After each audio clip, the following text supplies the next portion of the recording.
clear of the closing doors, please.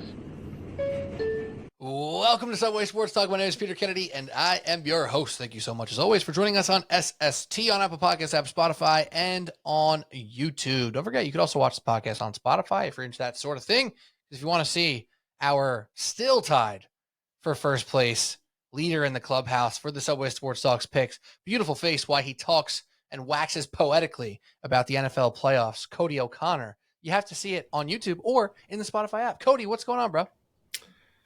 It's 18 weeks, Pete, and we are at a stalemate here. And up until our little pre-conversation, I thought that was it. I thought it was like a whole new thing going into the playoffs, new records or something. So I assumed we were tied. We've got a chance to break that tie break. And who knows? Mark Shenlugan could get hot in the playoffs and overtake both of us as the outright winner. So a lot of football left through 18 weeks. Above 500 is something to be proud of.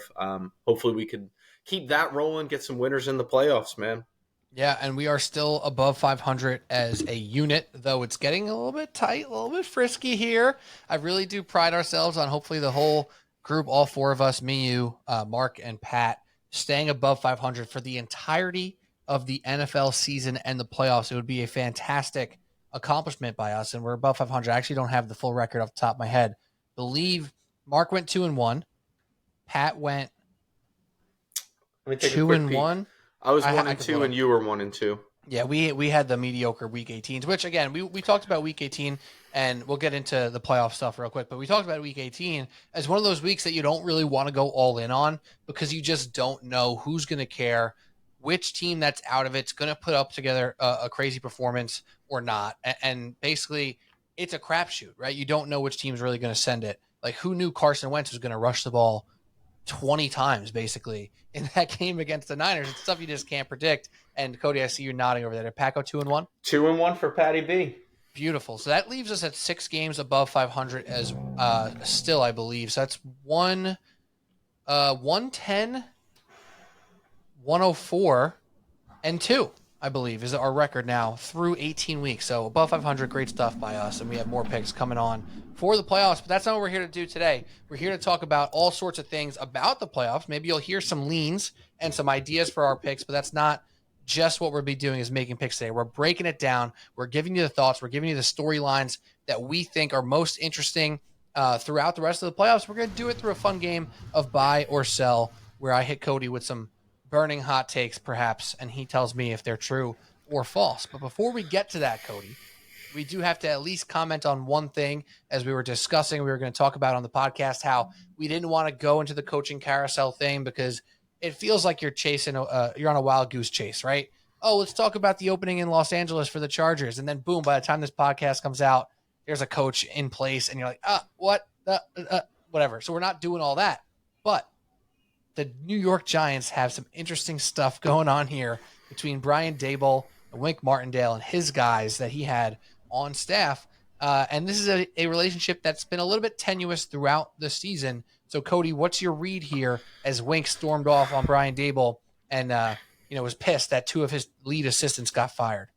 It's been weird. I mean, there's no way around it, that it's just strange, especially because the first report was that Wink was coming back, and then the couple hours later you hear that relationship seems to be broken, and like you said, Wink stormed out, and they have no way of contacting him. He's apparently in Florida and untrackable right now, which again is just adding to the weirdness. And my initial thought was, here we go. Like, this organization, again, with the dysfunction, with the weirdness, with the craziness, like, why has this continued to follow this New York Giants team? And then the more you hear about it, because my initial thought was, oh, great. Like, Daboll doesn't have the locker room. He doesn't have Wink. Like, and I'm like, oh man, like, are we at a bigger problem than I had initially thought? And the more that comes out, the more it feels like Wink is a little bit of an egomaniac and perhaps a little dramatic. So what happened was that, at least the story goes, that Daboll fired one of Wink's, or 2 of Wink's right-hand men, the guys that came with him from Baltimore. They'd apparently been with him since 2012, this, that, and the third. And at least one of them was the outside linebackers coach. Well, if you think about what the Giants' defensive unit struggled at, it was probably at most their outside linebackers, rather, right? They had a really good interior rush. Yes, Kayvon Thibodeau still got the sack numbers, but Azeez Ojulari's numbers were down. His win rate was down. And I think a lot of Giants fans were wondering why Kayvon wasn't used in pass rushing even more. Inside linebackers were great. The DBs were actually pretty good. Deonte Banks developed really well. So if you're wondering what the issue was defensively, that was probably one of them. And yeah, okay, that's Wink's right-hand man. I get that. That's tough. But this is a job. This is a business. And don't forget that Brian Daboll fired the offensive line coach who wasn't getting it done, who was one of his guys from Buffalo. So why is it okay that Daboll fires one of his guys, but if it's Wink's guy, all of a sudden it's a big thing? So more and more, it's starting to seem like Daboll is right. It feels like maybe Wink was the guy that leaked some of that information to Glazer, who reported the riff in the locker room 5-6 weeks back, whenever that was. And so the more it seems like maybe John Harbaugh was onto something, getting rid of Wink, and maybe the Giants are going to be better off despite the fact that their defense put up good numbers. And initially, again, my thought was, what the hell? This guy makes the Giants better. Why can't we mend this relationship? It feels like Wink just didn't want it to be mended. And you see more about him going over Daboll's head and just weird things like that. So you don't know what's going to come of it, who's going to be the new DC. You could all but guarantee that Wink is out whenever that report ends up becoming official. But weird is probably the best way I could describe it, because I can't remember a situation really happening like this. But it's just frustrating because it's still more talking points and more distraction for an organization that just doesn't need that. You brought up a bunch of great points. The Harbaugh thing I was going to get to as well. Wink was there for a long time. He was successful there for a very long time. Even when there was injuries and the roster didn't seem like it would be a top defense, the Ravens always had a more than respectable defense, and large in part due to Wink, his aggressiveness, his nature, and etc. Clearly, there's been something that's been wrong here, and I have to think about this, Cody. Football is the main sport that, at least that's I assume, that let's just say this, that I can think of on top of my head, outside of maybe a pitching staff versus a hitting coach, but that doesn't really seem like it has as much contrast. Like there's still more togetherness with that than there is this.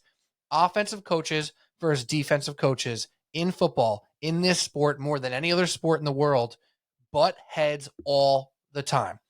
No matter what level you are, from high school to the pros, you're going to have defensive coaching staffs and offensive coaching staffs, offensive players, defensive players, busting heads all the time because they compete hard against one another. And when they feel like one side is doing more than the other side, they're going to let you hear it at a certain point. And I don't think that Wink from day one is saying, yo, my defense is doing its job, get your offense in order. But after 6 weeks, 8 weeks, 10 weeks, 14 weeks, 18 weeks, and now all these graphics from week 5 to week 18, the Giants causing more turnovers in the NFL than any other team in the league.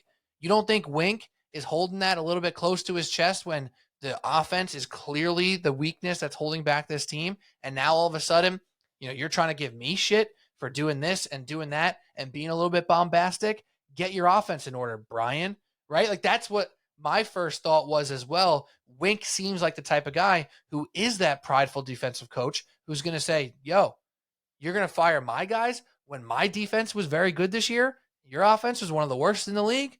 Okay, I see what this is all about now, right? And so I don't want to say that Wink was blameless here, but I do want to say that I don't think he's completely off base, because the Brian Daboll that we saw in year one, he did a lot with a little with that offense. And maybe you can't expect coaches to do that with offensive and with bad quarterback play on the offensive side over and over again. But this offense took a step back. There wasn't as much creativity. There was not near as much efficiency and explosiveness with this offense. There were splashes, there were moments, but there was no such thing as consistency for this offense. So I have to imagine that Wink got fed up with hearing crap, with catching shit from Daboll when his defense was playing well and the offense is one of the worst in the league.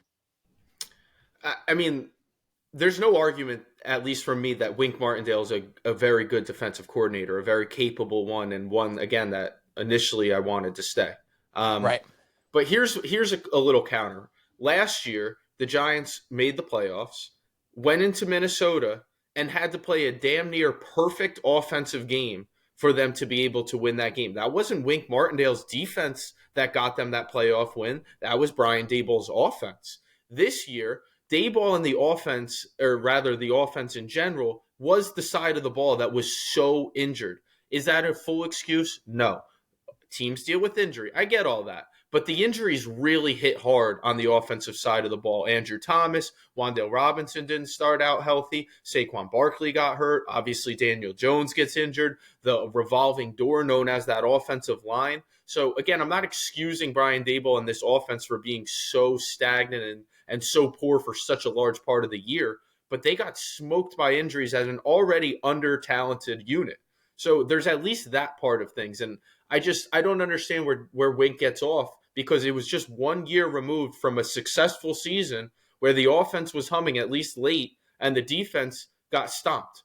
They got beat up by Minnesota and the offense covered their ass. And then the Eagles went up and down the field all day long. Again, it's not like the offense was great either, but there was a heck of a lot of blame to go around. So again, it feels to me like Wink is very egotistical, and I get it. You probably don't get to that point in your life and your career without having some of that ego, and that's fine and dandy. But you also have to be able to collaborate. And it seems like Brian Daboll is the type of guy, all the reports I see is how collaborative he is, how often he's in different defensive meetings, special teams meetings, offensive meetings, of course. He's everywhere. He's the head coach. He's the guy. And it feels like Wink was kind of undermining him. And again, if that report that came out to Glazer was because Wink leaked it, then good riddance. If that's the case, good riddance. Again, I don't know that for sure, but if you were a leak in an organization and Daboll is a no-nonsense, I want everything in-house type of guy, bye, Wink. Don't let the door hit you on the way out.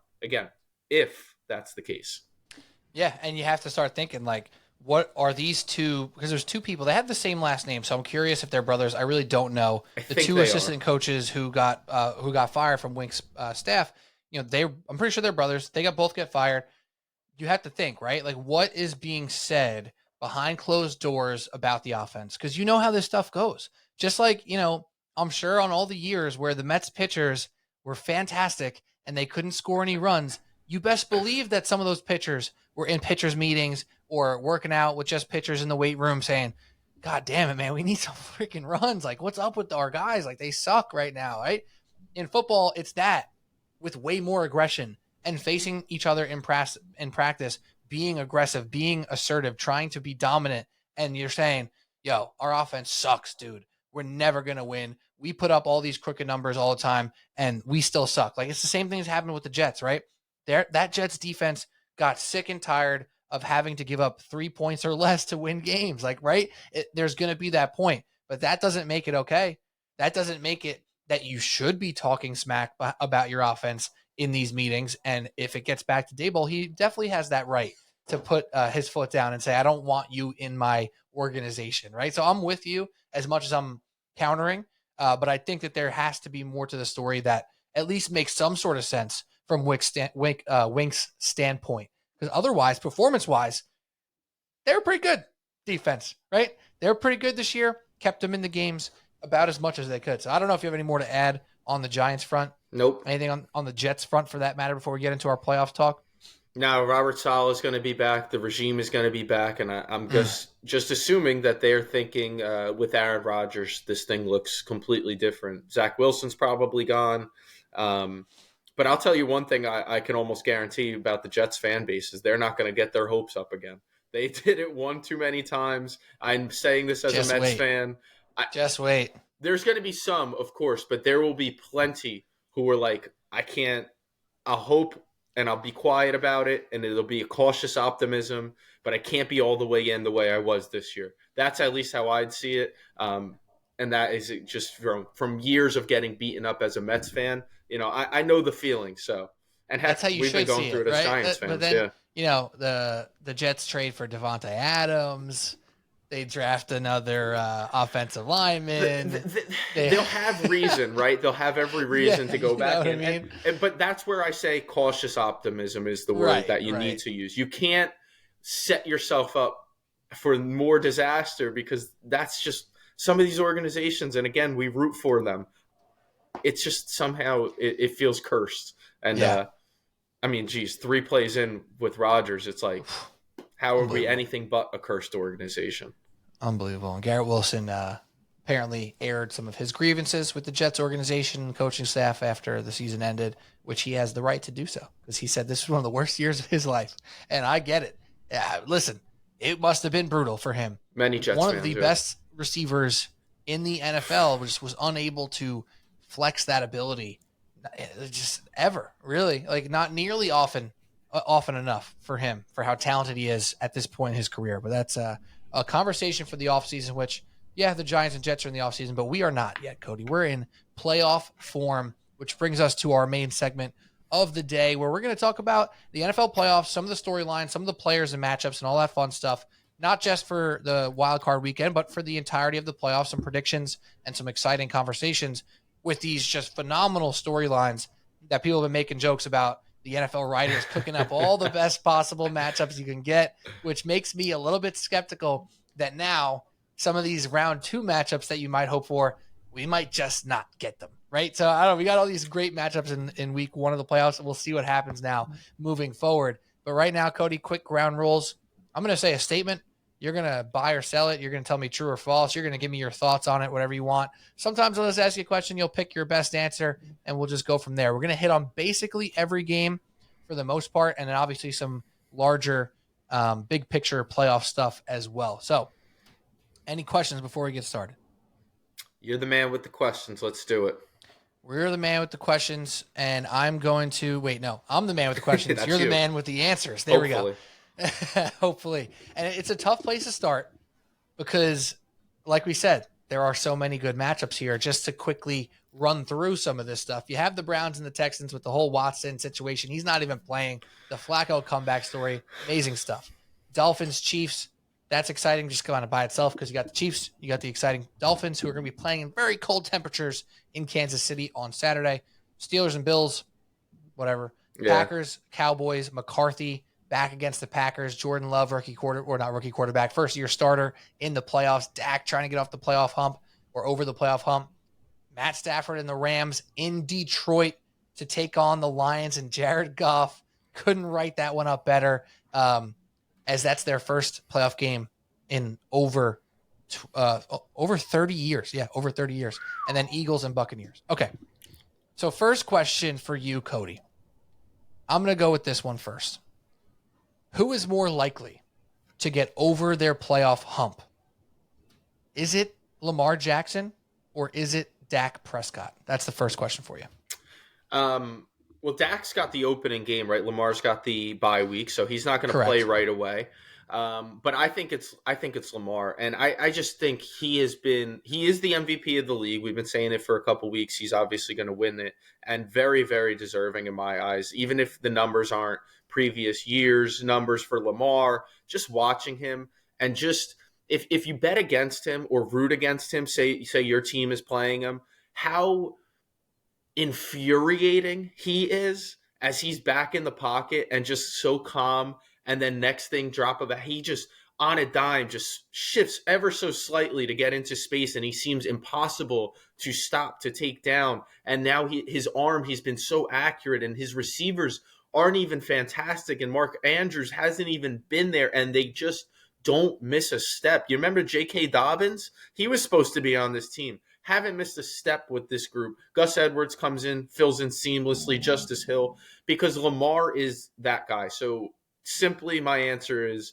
Lamar Jackson, I think, is more likely than Dak to overcome those playoff woes. To get 1-2 playoff wins, I think, is what gets the monkey off the back. Probably has to go to the Super Bowl. Just because they're the 1 seed, it's a couple years running now with Lamar. I think for people to really bypass that, he probably has to go to the Super Bowl or at least have a really good conference championship game. And if, he loses in all that fashion, but yeah, it's Lamar. He's been the best quarterback in the league this year. the best player in the league, and that's why he's the MVP, and he has to prove it and continue it in the playoffs. And for my money, I think he does. And that is probably the exact bar that people are going to be looking at. 2 wins for both of the quarterbacks, right? Because if Dak Prescott makes it to the NFC Championship game and puts up a good fight against the Niners, say, or I don't know how I guess it depends on who wins when they reseed everything, is probably equal to Lamar getting to the Super Bowl and coming up short. That's probably equal just because of Lamar having the bye and Dak having to play the extra game to get there. So I do agree with that setup there. However, my mistake is if we're playing buy or sell, I should have probably set this question up a little better. I should have said, is Lamar Jackson, or no, wait, Lamar Jackson is more likely to get over the playoff hump than Dak Prescott, and then you could have bought that or sold it. But hey, we work out the kinks around here, and we'll get better moving forward with our questions. On the Lamar Jackson front, though, I'll say this. His playoff resume to this point is smaller than Dak Prescott's. And I don't know if that helps him or hurts him. I think it helps him, even though people seem to think they're kind of equals in that regard, right? Like they both have this massive, long resume of disappointing playoff performances. Lamar has played what? 5 playoff games in his career? 4 playoff games in his career? It's a low number, yeah. 4 or 5 sounds right to me. He's been hurt at playoff time once or twice. Last Last year he was hurt, yep. Yeah, they had and then Huntley out there. He did win a game once in the playoffs in his first year in the playoffs.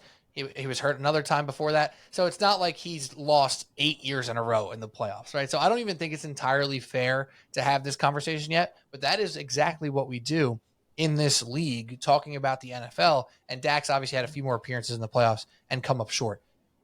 However, 1-3. Lamar's 1-3 in his playoff career, so 4 games. So he's played 4 games. Right. Got it. So he made it once, won 1 game, lost, and then lost twice. Mm-hmm. Makes sense. So now, with me agreeing with you that I think Lamar's more likely to get over the hump, I actually think there's a chance both of these players make it over the hump this year. The Cowboys, if you've been listening to this podcast, they've been really good all year. I've been on them all year. I looked back to our power rankings in week 11. I had them ranked number 5. And they basically either stayed exactly right there or even trickled up a little bit since that point in time. They've been playing pretty good football. CeeDee Lamb and that whole connection that they got going right now is incredible. Pollard's second half of his season has been a whole lot better. I think it's probably a little bit iffy occasionally for their defense lately. Like it hasn't been as, bombs away, we are coming at your throat and just killing your quarterback all game long. But I believe the Cowboys have a fantastic chance to make noise here, and they have probably the best chance to stand up to the Niners in the NFC. So I think, even though I would pick Lamar to get over the hump more than Dak, I'm not saying Dak doesn't have a chance. Yeah, and I mean they're going to go in as 7.5-point home favorites. They're going to get they're getting 2 guaranteed playoff games at home if they win, obviously. And the Cowboys have thrived and rolled at home. So it's set up for them. But I've seen this story one too many times to be confident in backing Dallas. Different team, get it. Very talented, get it. They are always, seemingly, this team, super talented. This year's different.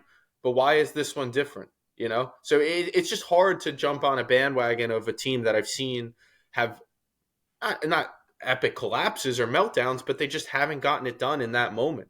And they've always been talented enough to do it. And I always seem to fall for the trap. And it'll probably be the year that I don't fall for the trap, that they go on a nice little run. So, yeah. And we know this in the playoffs, these things do not usually go to chalk, right? There's going to be at least 1, maybe 2, probably 2 upsets on Saturday and Sunday, and I guess Monday, because there's a freaking playoff game on Monday. It's kind of annoying. But in this weekend, there'll probably be at least 2 upsets. And I'm not talking about like, oh, it's a 1.5 point spread. We're talking about at least like 2.5, 3 points, which every game is at least at that point. Actually, since the Texans Brown line has moved a little bit, every single game right now, according to DraftKings, is at minimum a 3-point spread. So there's going to be at least 2 upsets here. And I think there's some people who think they know who those upsets might be. But, end of the day, the Packers beat the Cowboys. Are we going to sit here with our jaws on the floor, Cody? No, because it's exactly what you said. It's happened before, And if we see it again, we're not going to be flabbergasted. We're going to see it as a possibility. All right, let me ask you this question here. And I want to say this is a take that I'm workshopping, so I want you to buy it or sell it. The Eagles are more likely to get back to the Super Bowl than the Kansas City Chiefs this year. Sold. No chance. I like the Chiefs to go back. And I know it's the gauntlet of the AFC. The AFC's tougher. The Chiefs have been bad. I'm not even necessarily buying that I think the Chiefs are going to make the Super Bowl. I just think there is something clearly wrong with Philadelphia. And I know it's a great question because it's two teams where you're saying, can they flip the switch in this moment, right? They both obviously have week 1 games. Can they flip the switch to get back to the teams? Philly was 10-1 like we had talked about. The Chiefs got out to the nice start, and even though they weren't looking like the world beater Chiefs, they were still like 6-7-3 and in pretty good control before they had dropped that a couple games. I think they lost 2 in a row or 2 out of 3, 3 out of 4, something along those lines, and they just looked mortal, I guess you would say, right? They looked very beatable. But I think at the end of the day, and I've said this from the beginning, I said it when we went through our power rankings a while back, it's Pat Mahomes, it's Andy Reid, and I just trust that they could flip the switch and get it back a little bit more than I trust that Sirianni and Matt Patricia and the Eagles are going to be able to do so. Their secondary is atrocious. It has been all year. I mean, Tyrod Taylor and the Giants were running wide open against them last week, and they were trying, at least in the beginning part of that game. It doesn't feel fluky to me that the Eagles are on this side of the win-loss category now because they won so many tight, close, difficult games early to get to that 10-1. It felt, and even Eagles fans will say, it didn't feel like the same Eagles team. They didn't feel confident about this group, but they were finding a way. And when you're 10-1, it's hard to say anything but they're a top tier team. They're a juggernaut team. But I think the Chiefs are more likely. I'm not saying I'm buying either one of them. We'll find out with our picks later on this week where my head's really at. But between those two, buy or sell, I'm going to sell the fact that the Eagles are more likely to get to the Super Bowl. And I think it's obviously tough for either team. They're both reeling. They're weirdly in a very similar position. Their weaknesses are kind of inverse, though, right? Like the Chiefs' defense has been really good. Their DBs are really good. Eagles' DBs really suck. The Eagles have a bunch of great weapons, and the Chiefs' weapons suck. So they are very much inverse to each other right now. They do have 2 quarterbacks who we trust to different extents, but we do trust both of them. However, Jalen Hurts has not been putting on great performances for a good portion of this season now. And if he falls on his face here, there's going to be some questions. Oh, I remember an Eagles quarterback with a new head coach who made a big-time run, who dabbled with MVP talks, who made it to a Super Bowl, or at least his team made it to a Super Bowl, and then he kind of fell off the face of the earth. And I don't think anyone's going to say that about Jalen Hurts just yet. However, we know how this league works. If Jalen Hurts falls on his face in this playoff, he's going to get the excuse, oh, he's injured. He's been playing through an injury since week 6. He wasn't himself this year because of the knee and the leg and the thumb and this and that. He's going to get that this year. But if the Eagles don't get back on track, as it'll get harder and harder to have that phenomenal roster they had last year, as they have to pay Jalen Hurts, pay Devontae Smith soon, they're going to have to start paying some more folks. And that O-line gets a little bit older, and the running backs aren't as good, and the D-line isn't showing, right? Like all these things are going to start piling up. And if the Eagles are grinding their way to 9-10 win seasons and Hurts is struggling a little bit, the conversations are going to be had because he's not thrown in the Dak Prescott conversation yet. He's not thrown in the Kirk Cousins conversation because he made a Super Bowl. Mm-hmm. We've seen it before. We've seen teams and quarterbacks make Super Bowls and then not really do it much more again in their career. And I'm not saying that's going to happen, but I do think that pressure is very serious. And I do think they happen to get a little bit lucky with this week 1 matchup, Cody. So let's talk about the matchups real quick because none of my other questions have to do with the Buccaneers or the Dolphins. For all the things I just said about Jalen Hurts, you can say some of those things about Baker Mayfield right now. He looked extremely banged up. They couldn't score the ball on the Carolina Panthers last week in Week 18. Some of the Buccaneers stuff isn't looking as good as it was 4 weeks ago. So I think the Eagles, even though they lost the division, they ended up as a lower seed. You know, they finished up officially at the 5 seed. They kind of got lucky enough by that 10-1 start. Remember, 10-1 to 11-6. They got lucky to get the Tampa Bay Buccaneers at this point in the season, who are also a little bit banged up, and Baker clearly cannot handle it when he's not fully healthy. They did. They didn't look great last week. They didn't look great, obviously, the week before, where they could have taken the division against the Saints, and it came down to that matchup in Carolina. And by circumstance, I was forced to root for Carolina. And it's so funny how I've been saying that I think they're the worst team in football. And not even I understood just how difficult it is for that team to score. The Bucs were very fortunate to win that game. They got a ball punched through the end zone and recovered on a DJ Chark touchdown. They had another touchdown brought back by an illegal shift or some type of, I think it was an illegal shift, but a pre-snap penalty, not like a hold or something that has a direct, result of the touchdown. And a couple other things. They missed field goals. Like the Panthers were just the Panthers. The Bucs were not good offensively. They were kind of sloppy. But here's my counter. Here's my opposite side of that. The Bucs are now in the spot where nobody believes in them. The Bucs are now in the spot where they are the underdog. And Baker Mayfield thrives in that type of a spot. He's not really the guy that when you go out and go, oh, Baker could get it done, where I go, oh, he's going to. He's the type of guy when people are on the opposite side, he kind of can come out of nowhere, and that's what I see in him.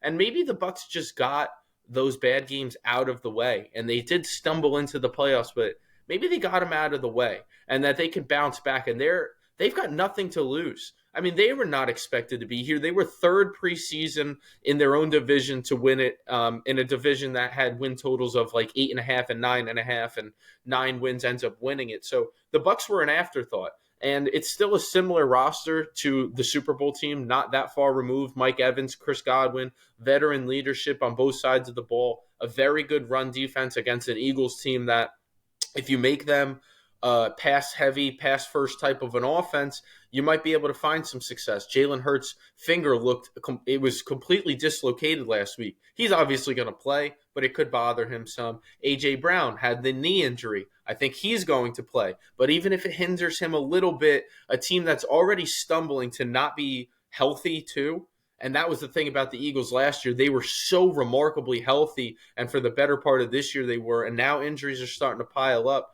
I think there's a real chance that the Bucs can, at home, take this game from the Eagles. It's only a 3-point spread. I think the hot ticket, the easy play is to take the Eagles here.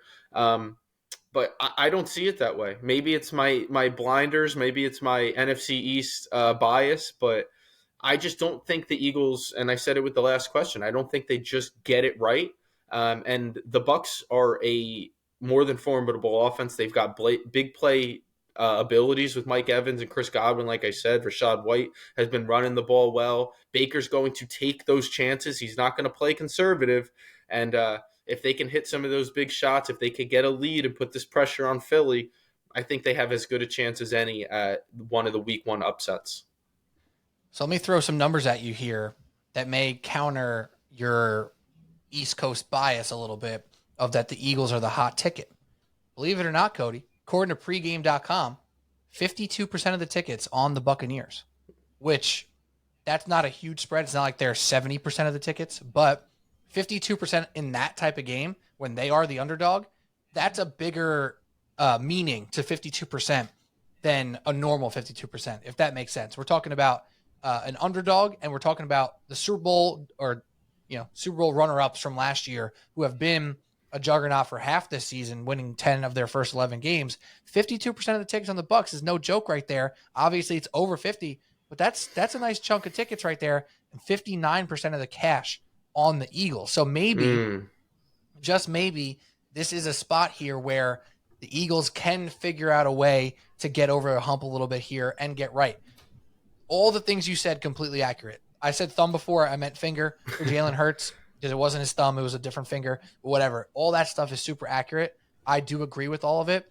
I don't know if the Bucs are in the perfect state of mind either, or I should say state of health, to just take on this challenger, because I think they're really going to struggle to run the ball. So they're going to have to pass the ball. And if Baker starts to put the ball in harm's way, that's the chance for the Eagles to strike. However, their DBs and linebackers are trash. So maybe that's what they want to do anyway. On Pickett, which is another app I've been using. If you guys haven't checked out Pickett, very good app for gambling stuff. It's 45% of the tickets are on the Bucks, so not quite over 50, but still. I don't know about you, Cody. When you hear those numbers, do you think a little bit differently about how the NFL community is thinking about this game? A little bit, but the other thing is it's Tuesday night as we're recording, and we know as the week goes, those numbers will probably change which way they go. Obviously we don't have the crystal ball, but knowing that the numbers can change, it's not going to skew my opinion just yet. Come Sunday, if it's like 48% of the tickets are on the Bucks, but 65% of the cash is on the Eagles, that's where you're like, oh, okay, now I got to be careful because the sharp money's coming in on the Philly side. So it's definitely something to look at. I love when you bring those numbers because not from just like a watching football perspective, but from a gambling perspective, it's really, really a good way to have an indication of what's going to happen in that game. It's not 100%, nothing is, but if you're on the sharp side, you typically feel a little bit better about your pick, right? Yeah, right. Sharp is where you want to be, yeah. Right? So I get it, and I know it's so easy. You and I and Pat and Mark, we do it all the time. Oh, everyone's on this team. Everyone's betting on this team, but are they? Or is it just like your friends, right? Because like we're all in the tri-state area, so we're all a little bit closer to these people who root for the Giants, Jets, Eagles, Patriots. Probably not really, but you know what right. I'm saying here, right? So. Maybe sometimes we are off about everyone being on a side. When you look at the numbers from these places like pregame.com, who does a great job with all this data, it's like, oh, no, not everyone's on the Eagles. Actually, there's more people on the Bucks right now. We'll see, right? And great point. Obviously, it's Tuesday. So many more bets. Like I haven't placed any bets yet for this week. So we shall see where it moves over time and if the spread moves at all as well. I did see on Pickett, though, 89% of the cash on the under, with only 65% of the ticket. So perhaps maybe some thoughts about an ugly game. Yeah, I wonder if any of that's weather related at all. I saw two games and I don't remember what they are off the top of my head. Bad podcasting by me, but two of them that the weather was supposed to be a factor going in and people were trying to hop on the under. Actually, one of them was the Bills and the Steelers for sure. And the other one is the game we're about to talk about. Cool. The Chiefs. Segue. On the other side of this take here. The Chiefs are taking on the Miami Dolphins in Kansas City. Projected temperature, 6 degrees. Cody, looking right now on the AccuWeather. Let me double check. That's what it said earlier, but I'm sure it's pretty similar at this point in time. 6 degrees with some moisture in the air expected in Kansas City. I'm sorry. Wow. 2 degrees.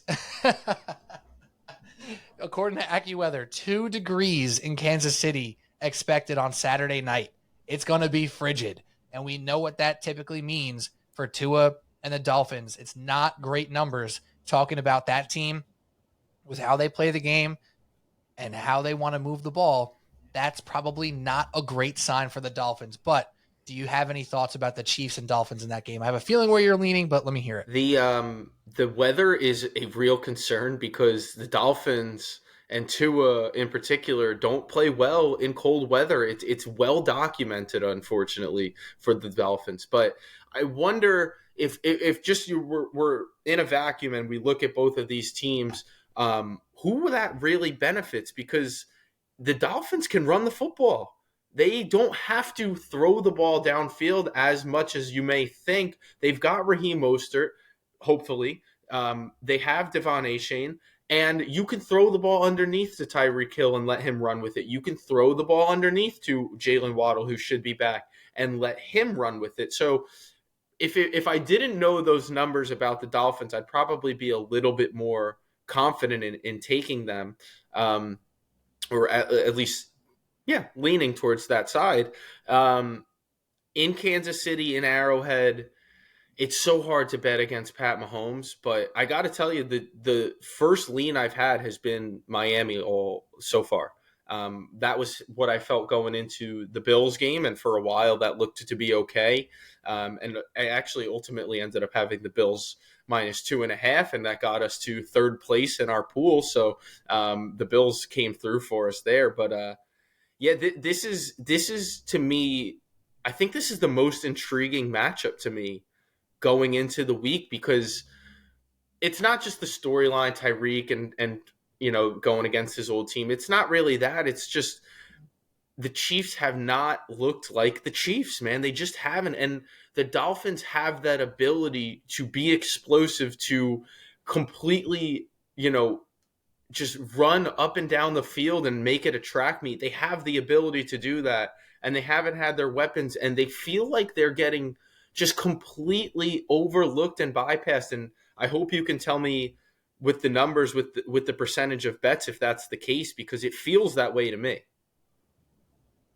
Well, I don't know if this is what you want to hear, but right now on pregame.com, 54% of the tickets on the Kansas City Chiefs, 74% of the cash on the Kansas City Chiefs. So that goes along with what I'm saying then, right? It feels like the Dolphins are being kind of looked past, and people seem to think the Chiefs can get it right here and at least get out of there with a win.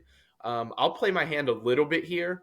I think I end up buying Miami up to something of like an 8.5. When I don't know if you feel the same way, Pete, but when I see a number at about 2 or 3 that I think, or 2 to 4, say, and I think it's almost a pick 'em in my eyes, I could see either team winning, I always want to buy that team up past that 7, past that 8, and try and get the full one score treatment. And obviously that means I'd have to pair it with something, but I think that's where I'm leaning, and I keep doing this. It's an emotional hedge, because the last future that I have alive, at least preseason future that I have alive, was the Chiefs to make the AFC Championship game as plus 170. And I'm like, yeah, they've made it 5 years in a row. You're giving me plus 170. I'll take that, every day of the week and twice on Sunday. And then I did the same thing with all these like Mahomes bets that none of them hit. So this is a different Chiefs, man. We'll see. But my initial lean is still Miami. And I think the difference between the Chiefs and the Eagles, to bring them back in for a second, is even with the shortcomings of the Chiefs offense this year, if it's the fourth quarter and there's 3 minutes or less left and the Chiefs need a score to tie or win the game, we are still going to sit there and say, of course, Patrick Mahomes is going to score. Absolutely. Even though this season has not proven that to be true, right? What have you done for me lately? He hasn't done it for us lately. However, we're going to watch that game on Saturday night, and if the Chiefs are down 1 score with 2 minutes left, we're going to say, yeah, of course, Patrick Mahomes is going to get us to the red zone, and it's going to be probably a tie game or whatever, right? Like, we still feel that way about Patrick Mahomes, even though we probably shouldn't right now. I actually really like your lean right there. My take was going to be, I think the Chiefs are going to get right and like kind of right the ship in the playoffs because it's Patrick Mahomes. It's what they're going to do. And everybody is probably thinking along the lines of your first point, it's freezing cold. That's not good for Tua. That's not good for the Dolphins. Maybe that's the time to say, let's look at these teams and their strengths. And maybe the Dolphins' strengths do work a little bit better now than they have in years past when it gets really cold out, because they weren't running the ball like that last year. They were just hitting those deep bombs and being fun and exciting. This year, they were fun and exciting hitting deep bombs. They were also explosively running the ball. So that makes it extremely interesting. All right, next one, Cody O'Connor. It is realistic to see Joe Flacco and the Browns make a run to the AFC Championship or Super Bowl.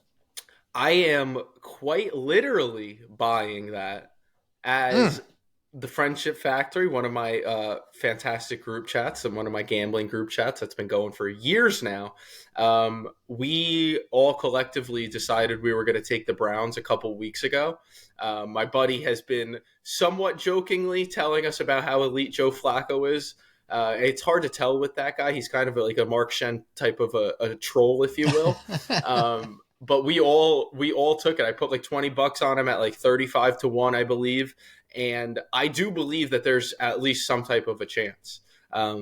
So probably tells you where I lean for this week. But I think it is actually realistic that they beat Houston, that they go and play Baltimore, which is the ultimate storyline of all of these cool ones. And we're going to get to some more.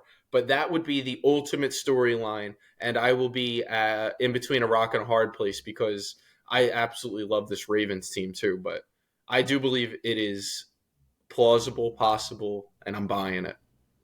Wow, I love it. So I might have tipped my hand earlier in the segment here, talking about all these storylines seem to work out so perfectly in the wild card weekend, and it just tells me that something's not going to work out as perfectly as we want it in the next round. And wow, Joe Flacco going to Baltimore to play a playoff game. What world do we live in? This is impossible. If you told us at any point before he took over as the Browns quarterback this year that Joe Flacco would play a playoff game in Baltimore, we would have guessed that, a year from now, he was the backup in Baltimore, giving him a contract because he's going to become a coach and after he retires and someone got hurt and he had to go in, right? Like that's what we would have said is the most likely scenario of Joe Flacco playing a playoff game in Baltimore at this point in his life. No, now it's realistic. Now he's the favorite to go in and get there. That's likely. It's possible. However, my completely unscientific view on this game is that it's too good to be true to us to get that beautiful, that delicious of a storyline to have Flacco go to Baltimore. And that's like my stupid, no good reason to say the Texans are going to win in wild card weekend. Cody, is that unscientific reason anything to you? Does that mean anything to you? I did it just last week with the NFC South. I said I don't want to back the Bucks, and I just thought the weirdness of the NFC South might prevail. And there was no numbers, obviously. There's no merit. That goes along with watching every week and knowing that weirdness can strike at any time. So I love the theory. I hear what you're saying. The Texans are more than a formidable opponent. That's going to be a great, kickoff to the wild card weekend. Of course, with the Texans at 4:30 on Saturday. Now there's something to that, man, for sure. For sure, there is something to that. There's just no rhyme or reason sometimes. Yeah, I mean, and the rhyme or reason in that particular matchup is the Texans do have an offense that can kind of hang, right? Like even against a good defense in Cleveland, which they're probably one of the top 3 defenses in the league. We know what they can do. We know what Myles Garrett brings to the table. CJ Stroud has the chops to make big time plays. Nico Collins has the chops to make big time plays. If they're in a shootout and Flacco, which, his MO so far in Cleveland has been play action, deep bombs, let's push the ball. I might throw a pick and that's okay. We're deep. We're going to defend the hell out of the ball and we're going to score even with a couple turnovers. I can see Houston being in that type of game. So that's that on the Texans front. But also I must mention the Browns can win and not face Baltimore. If the Dolphins or Steelers win their matchup, then you get Dolphins-Ravens or Steelers-Ravens, which are good matchups, but not what we want. Right. Not what we want. We'll see. I do definitely lean Cleveland, though, in that game if we're just doing it. Yeah, I kind of lean Houston, but mostly because of this unscientific thing that I have going right now. It's mostly just like I think that it's going to be weird and the Flacco thing is going to cool off and there's going to be a couple picks and there's going to be a big-time play from this rookie quarterback who's a sensation who's going to who make some noise. So that's kind of my lean right now, but not our picks. The picks are coming later in the week. All right, let's talk about more young quarterbacks, Cody. More young quarterbacks. I don't know how to make this a buy or sell, so I'm just going to say something, and then you're going to buy it or sell it. I'll say it like this, since I just kind of gave my lean, actually. CJ Stroud will outperform Jordan Love in the playoffs. That's crazy that I'm going to buy that after all I just said, but I freaking love CJ Stroud, man. I know I'm probably in the majority with that, but his poise in the pocket, his comfortability, especially as a rookie, man, he just kind of relaxes back there and just bobs and weaves around. And that throw he made last week against the Colts, pressure's on, he's running back, and he's got a crosser going towards the sideline, and maybe 15 yards or so downfield off his back foot, he gets it. And I think it was Nico Collins everything was Nico Collins. He was a monster in that game. That was an incredibly impressive throw, and he has a couple of those. He's precise. He is a shot taker, a risk taker, which, again, I always love having that type of a guy who's not afraid to move the ball, to push it downfield, and we're going to have 2 of those in that game. It doesn't mean that I don't like Jordan Love and what I've seen from him, but I'm not as there with Jordan Love as I am in saying I think CJ Stroud is a guy. Like I think Jordan Love is, but I know that CJ Stroud is a dude. So I'm buying the CJ Stroud. I think he could have a good game and they could still lose. And I trust him a little bit more than I trust Jordan Love, albeit I've been very impressed with Jordan Love of late. It's definitely possible for both of these quarterbacks to throw multiple picks, right? Like we've seen Jordan Love have these blow-up games where he does not look good, and then we've seen him have games where he looks like he can't be stopped, right? Love has had these moments. If you bet against the Packers in any certain game this year where he looked good, you're like, what? Yeah. Does this guy ever mess up? Does he not? I thought he stunk. Like, what happened, right? Like, this happens with Jordan Love a lot. I know you've been on that side, and I feel like I have been like way too often, including last week where I took the Bears, and yes, it was a 17-9 game, but he did make a couple throws, one in the end zone, where I go, did he squeeze that in? I'm like, are you? Yeah. Like, no way. It's between two defenders, and he's been able to do a couple of those, some of those back foot throws that look very Aaron Rodgers-esque. So, yeah, he has been impressive. It feels like it's likely that the Cowboys can give him fits. It feels like it's likely the Browns can give Stroud fits. So I lean, I'm going to buy my own statement and say CJ Stroud will outperform Jordan Love in the playoffs as well. But both are in tough spots. Obviously, the spread in Dallas Packers is 7.5. Spread in Browns Texans is 3 or 2.5, depends where you find it. So the odds tell us it's more likely for Love to have some struggles. Mm-hmm. Next one. Here's a big one. Buried it a little bit. That's okay. We want people to hang around for the big-time storylines. Matthew Stafford will spoil the Detroit Lions' first home playoff game since 1991. Can't wait for you to tell me, rather, that I'm wrong about this and where the money is. But it feels like the Rams are too hot of a ticket. They feel too hot of a ticket. And I really like the Rams. I love the weapons that they have. I love how Stafford has been, Puka. I was thinking about this the other day, actually. If you talk about the Rams offense right now, you might mention Cooper Kupp as the third or fourth maybe guy that you're going to bring up, because you're going to talk about Kyron Williams recently, right? Then you're going to talk about Puka Nakua's season, right? How he is breaking rookie records left and right, receptions and yards. Incredibly impressive. You're going to talk about Matt Stafford, who is the obvious leader of that offense. Hell, you might even bring up Sean McVay and then get to Cooper Kupp, who was, the Super Bowl MVP. I don't think he didn't win a regular season MVP, but damn near, he could have. He had like that 1,900-yard season or whatever in that Super Bowl run. So they have the weapons. They have the guys, and it was, back to the preseason idea that this Rams team was going to go over their win total, right? Because we mentioned that. And the thinking was they have Matt Stafford, they have Sean McVay. When you have that coach and quarterback combination with at least a weapon in Cooper Kupp, you've got a shot. And, I think both of us ended up getting kind of spooked off of that by the so-called experts, and I'm going to keep calling them out on that because I'm a little mad at myself for listening to them. Cooper Kupp was hurt preseason, so that kind of threw me.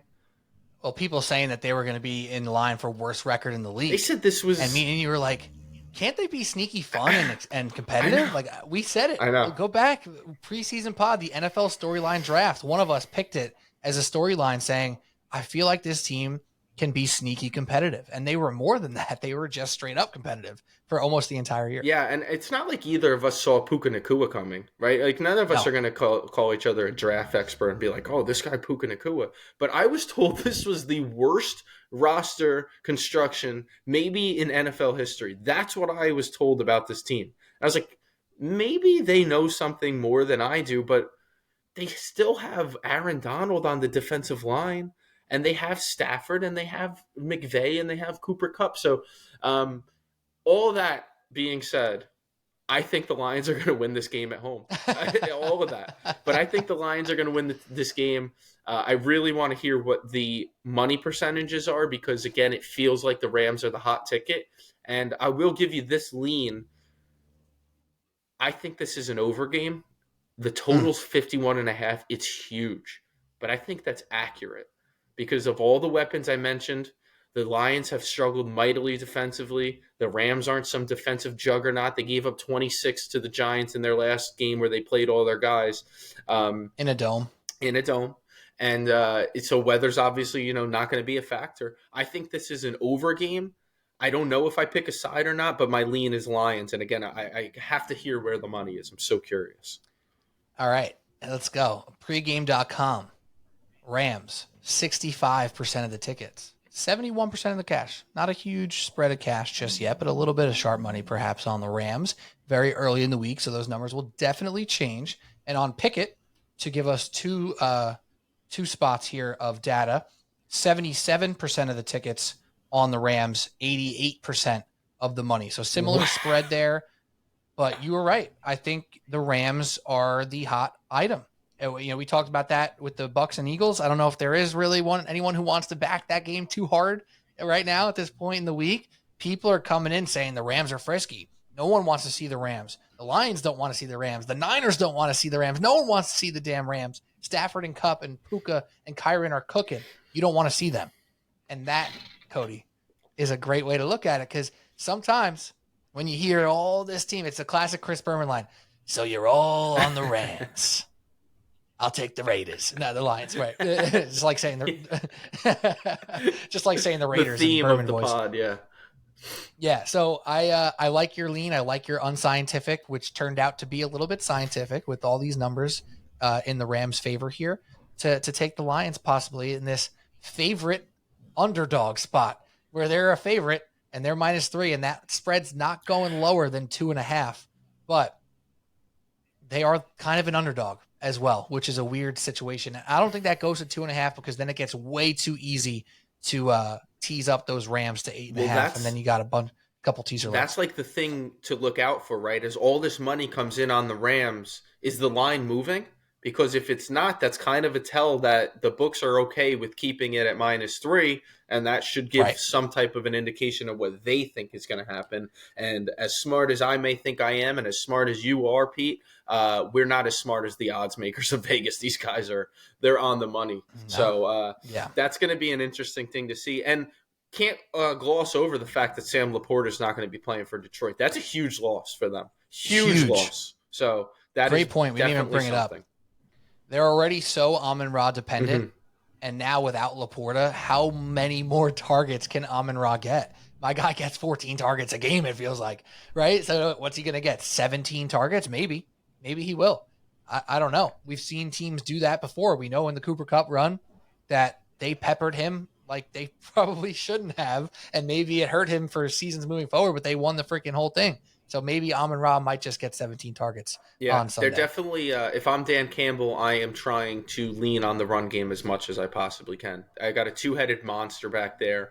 Start with David Montgomery, right? Like kind of like the old Giants used to do. I can't help but go back to him, but it was Jacobs and then Bradshaw, right? And you wear him down with a guy like Jacobs, or in this case, Montgomery, and then you get a little flash of lightning with a guy like Jahmyr Gibbs. So if I'm Dan Campbell, I'm trying to run the ball as much as I can and lean on the backfield more than I have to lean on the passing game. Without Laporta, that's a huge, red zone target for him. It's another, 7-8 targets a game probably Laporta was getting. So where are those going to go? Is Josh Reynolds going to step up in this spot? Is Khalif Raymond going to? Is Jameson Williams going to bet on himself? I don't know. So we'll see. Nice. 63% of the tickets on the over. 83% of the cash. So you're on the money there with the ideas of that game as well. All right, Cody, last one. Here we go. Buy or sell.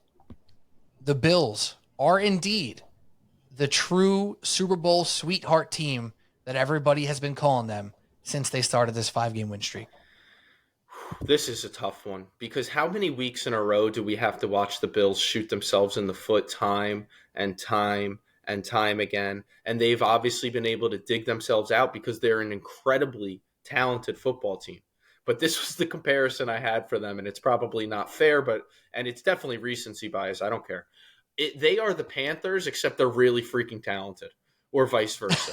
But they are so dumb, but they can overcome it with the amount of talent that Josh Allen has in that offense and whatnot. But they're so dumb. So I guess I'm selling it a little bit, but I got to give my brother some credit here. If this pans out for him, it will be one of the greatest takes I've ever seen. He's been saying all year long, preseason.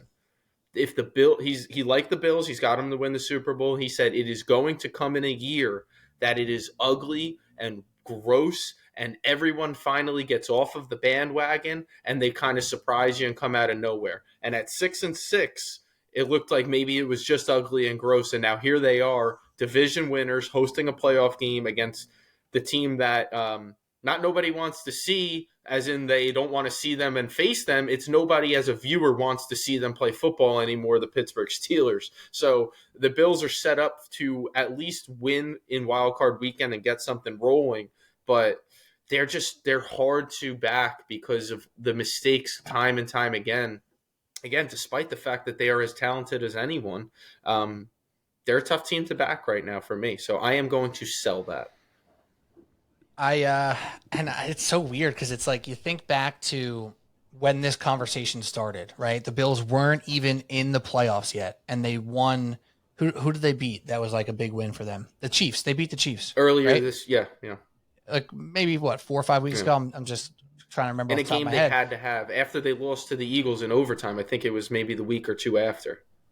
Correct, and then they also could have lost that game to the Chiefs, where Kadarius Toney lined up off sides, and we all know what happened there, and that sucked for the Bills. But I'm sorry, it sucked for the Chiefs, but the Bills took that and ran, and then they won out the rest of their way, and they won the damn division, right? And it's like, oh, the Bills are back. They're on this streak. They made it all the way back to win this damn division. Listen to these games that they've won, Cody, on this streak, and it was right after the Eagles game. They beat the Chiefs by that Kadarius Toney mishap there. They beat the Cowboys pretty handily. That's their best win by far. Then they struggled to beat the Chargers. They won by 2 points. They struggled to beat the Patriots. They won by 6 points. And then they were losing to the Dolphins when the game was really, really important for both sides to win the division. And they came back and won with some luck on their side. So it's not like on this streak here that they've been a juggernaut just dominating people, which is why I was flabbergasted to see this spread at 10. Cody, they're 10-point favorites. Outside of that huge win against the Cowboys, most of their wins this year have not been pretty. They've mostly been winning ugly in the second part of the year. They have 2 games out of their final 6 wins here that were by more than a touchdown. So the 10-point spread is crazy to me, especially with the idea that the Steelers play these ugly games where they're in it for no reason and they're getting outgained, and yet they still have a chance to win. And how are they winning in the fourth quarter? The Bills have 520 yards and 13 points. The Steelers have 220 yards and 17 points. What's happening right now? That being said, is that why I like the Bills? Yes, it is, Cody. Yes, it is. You got me on that one. Usually I know when you're setting it up to go the other way, but I think it's 10 because of the fact that betting on the Steelers is so hard to do. Betting on Mason Rudolph and that offense to move the ball is really difficult. But you've got Mike Tomlin in the spot that he's an underdog and nobody believes in him. And he is as good a coach as we have in the league. Somehow the Steelers fans and organization maybe don't seem to appreciate just how constant they are as an above 500 team. I mean, we're Giants fans, Pete. We would kill to go to the playoffs just back-to-back years. Just back-to-back years would be really, really nice. And he does it every year. And in the spots where nobody believes in him, that's where they seem to have their best showings. But again, saying all that, you just know, well, I'm backing Mason Rudolph. And now the TJ Wattless Steelers, which, I mean, outside of losing a quarterback, and if you're the Steelers, I'd rather lose Mason Rudolph than TJ Watt, no questions asked. TJ Watt moved 2.5 right? points. I mean, TJ Watt's as an important of a player, not named a quarterback as we have in this playoff. So that's a killer for them. I don't know what I'll do with that game. So we'll find out later in the week. Every fiber of my being is like, this is going to be stupid and ugly, and the Bills are going to have to score a late touchdown to win, and they probably will. They probably will win. But 10 points is a lot of freaking points in a playoff game. And TJ Watt moved the spread after he got announced out. 7.5 it opened at. Now it's 10. So he's 2.5 points. That's huge for a non-quarterback. That's a huge swing. Yeah. Can't you see the Steelers just for no reason getting all this pressure on Josh Allen? Can't you see Oh my God, that other defensive lineman that was a beast for them this year, something. Is it Hayward?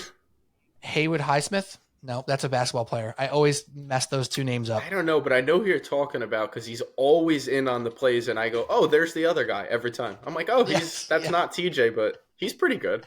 I don't know off the top of my head. I'll try and look it up, but I'm gonna find it here. But can't you just see, like, for sure, for no reason, somebody else just going off? It's in that regard. It's almost too perfect in that sense of a Bills team that shoots themselves in the foot and the Steelers team that just hangs around even though they don't feel like they should have.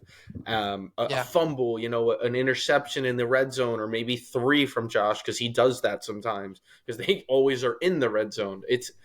Weirdness certainly could strike here.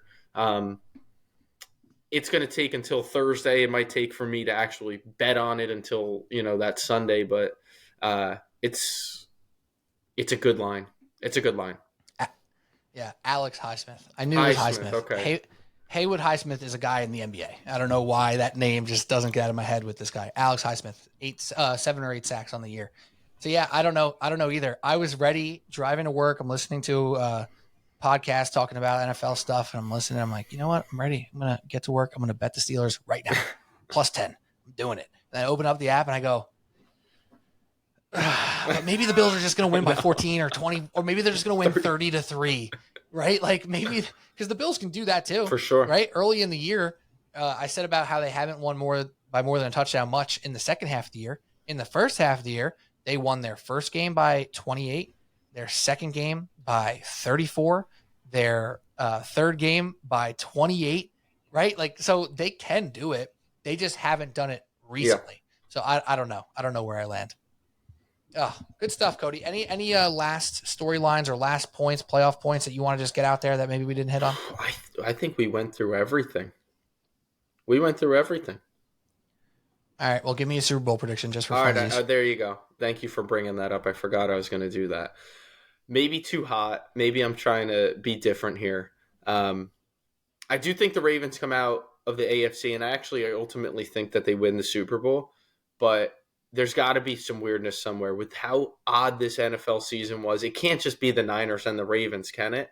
And this could have me land flat on my face as they could absolutely lose in week 1, in the wild card rather. I think Detroit has a good chance as anybody to be able to come out of the NFC. If they beat the Rams, can they get it rolling? I don't know if they get Laporta back at some point, but I just think there's got to be some weirdness somewhere. And I'm looking through and I'm doing a pool actually now for the playoffs, a completely different one than the one I've mentioned all season long. And as I went through it and went through each matchup, I ended up with the Lions playing the Niners, and I was like, I'm taking the Lions. Like, I'm doing it. So I'm going Ravens over Lions in the Super Bowl. So there you go. There you have it.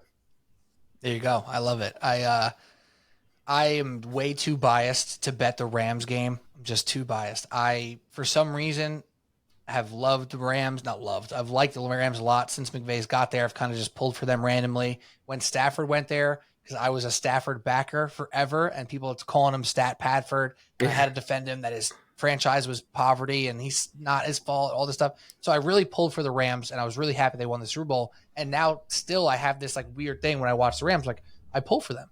I like Cooper Kupp. I like their guys. I like McVay. Like, I pull for them. So I'm way too biased to like pick that game realistically. Similarly with the Ravens, I've just been pulling for Lamar since he got in the league, and I pull for him hard in that nature. So I have a ticket from over a month ago, maybe first week of December, last week of November type range, where I did Niners to beat the Ravens plus 1,700. Nice ticket. Should have put more on it. I didn't. That's what I do.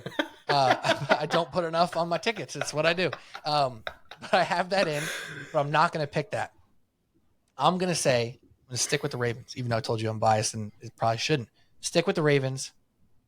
Dallas Cowboys. The Dallas Cowboys make the Super Bowl this year, Cody, and they win the Super Bowl. The Dallas Cowboys, just like the Bills, are going to do it in a year that's weird, in a year where they're good, but are they that good? Are they going to do this? Is Dak Prescott actually made it? Yeah, but he's going to fall apart in the playoffs. Yeah, he's a loser. He's not clutch. You're only not clutch until you're clutch. You're always not clutch until you're clutch. And this happens a lot in the NBA. Oh, this guy could never win. This guy could never do it. Yeah, because he hasn't yet. So you're going to say that and more than likely be right because most people don't be the best player on a championship team. 99.5%, 99.9% of players are not the best player on a championship team. So say that about anybody and you'll probably be right. It's the easiest take. It is the easiest take. Oh, I used to defend James Harden so crazily. Me too. He's not clutch. He falls apart in the play. He was the number one contender to the best team of the century. Okay? Let's not act like he sucked. And that was my thing for a long time. He's only a loser in your eyes because he's never won. That doesn't mean he's not just as good with a few bounces that he could have won against the Warriors, because that's true. That's very true, right? So with the Cowboys and the Bills, like you were saying before, and Lamar Jackson for that matter, people say they're not clutch. People say they're not going to get it done in the playoffs. Yeah, you're right for now until you're not. The Cowboys make the Super Bowl this year and they win it. Hey, you were on I'll be pissed you were on about a preseason. You said they were going to win the division. I remember you really haven't wavered on that. You've been on it. They won the division. They've got the home field. It could happen. There's got to be. It's got to be something weird this year. Again, like going back to that point of there's no. Or maybe it's the year the Ravens and Niners just roll. And again, I remember saying it last year, and then it was Chiefs Eagles, but this one feels more bizarre. It just doesn't feel like there is a real juggernaut team, especially after the Niners got their butts kicked on Christmas night. It was like, well, there goes that. Now who is it? So especially in the NFC, I'm ready for some weirdness, man. Bring it on. Give me Baker in the divisional round. Give me, Jordan Love to cover and have a good game. Give me all the weirdness that you can. So let's see. All right. So what's weirder? Is it, I'm trying to make sure that this is possible because I think it is. Is it more weird to see the Goff versus Baker in the second round? Is that possible? I think that's possible. 4 and right? the 3. A 3 and a 4.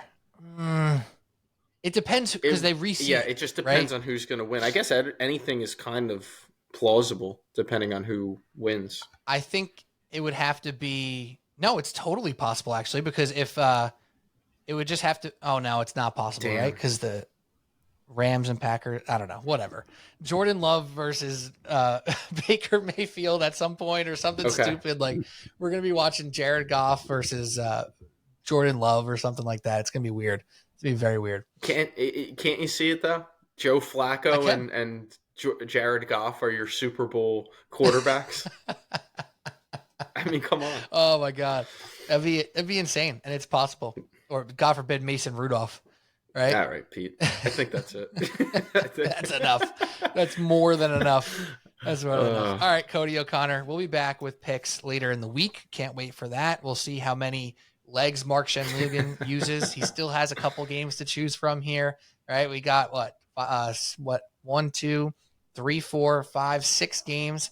He needs to get 3 picks out of 6 games. We'll see if he can do it. I have aren't you ready for Mahomes 150 plus passing yards? The Yes. Steelers plus 27.5.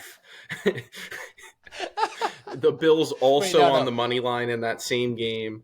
Dude, 100%, right? It's gonna be Mahomes 150 plus with the Chiefs plus 10.5, Josh Allen plus 150 passing yards. And the Bills, plus 3.5. It's going to be minus 120. And then Patrick Mahomes in the 2-degree weather is going to throw for like 146 yards. He's going to rush for 90, and they're going to win by 2 touchdowns. And he's going to be, Mahomes shouldn't even get on the plane. I can't wait. So good.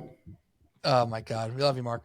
All right. That's all we got. Subway Sports Talk. Don't forget to subscribe, review on your podcast app. Hit us on social at Subway Sports Talk, on Twitter, X, on Instagram, on TikTok. We'll talk to you on social. We'll talk to you later in the week with picks. Cody O'Connor, as always, I appreciate you. Thank you. Appreciate you.